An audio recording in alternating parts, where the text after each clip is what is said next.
The sun crests the horizon, casting a golden hue over dew-covered grass. Daniel walks a narrow dirt path to the farmland, his Bible tucked under one arm and a shovel in the other. He whispers a prayer as birds sing overhead. "Lord, I don't know why you've placed me here, but help me bloom where I'm planted." Daniel joins other workers plowing the field. Their hands are blistered, the sun unforgiving. Yet Daniel hums a hymn. Some workers chuckle, others glance curiously. One boy, Jude, watches closely. During a short break under a baobab tree, Jude approaches. "Why do you sing when no one else cares?" Daniel smiles. "Because he cares. Want to hear why?" And so begins a conversation that plants eternal seeds.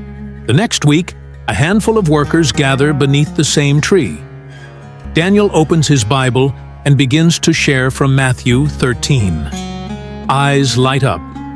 Hearts soften. The word begins to take root. The kingdom of heaven is like treasure, hidden in a field. Word spreads. A local farm supervisor confronts Daniel. This is a workplace, not a church.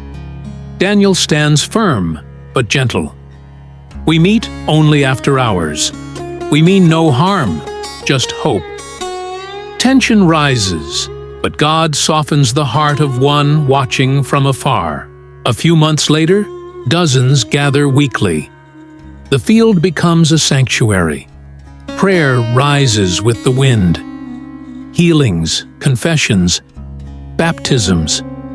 A new church is born, not of bricks, but of faith and unity. Out of dust came glory. Daniel kneels in the same field one early morning. He looks up, tearfully grateful. He whispers, "Lord, thank you for hiding your treasure in a place no one thought to look." The wind picks up softly, as if heaven itself responds. One evening, after a small gathering, Daniel sits alone in his hut. Rain pours outside. He looks at his Bible, then buries his face in his hands. "Lord, am I really making a difference?" Tears fall. Silence. Then Jude arrives, soaked, holding a small book. "I started reading this. I want to know more." God answers even in the dark. An older woman, Mama Nkichi, limps painfully during harvest. Daniel offers to pray.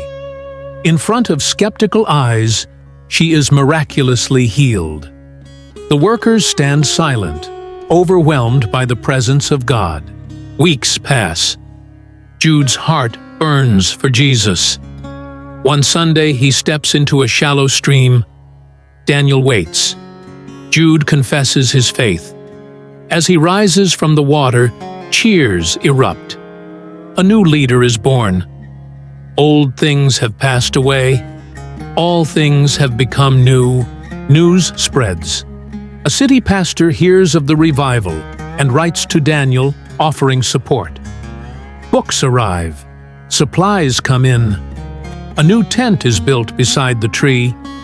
The movement is growing, but Daniel remains humble. "Lord, this is yours. I am just a vessel." One night, Daniel sleeps under the open sky. In a dream, he sees people from many villages gathering around one word, one Savior. He wakes with tears, knowing the field was only the beginning. One Sunday, Daniel invites Jude to speak. Nervous but bold, the boy opens to Romans and begins to preach. The field is quiet. Every word hits like thunder. The legacy of faith is multiplying. Years pass. The once-forgotten field becomes a central training ground. Young men and women are raised up.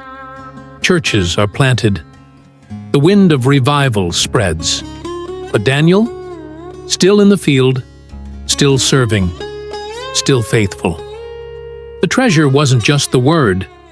It was the people who carried it.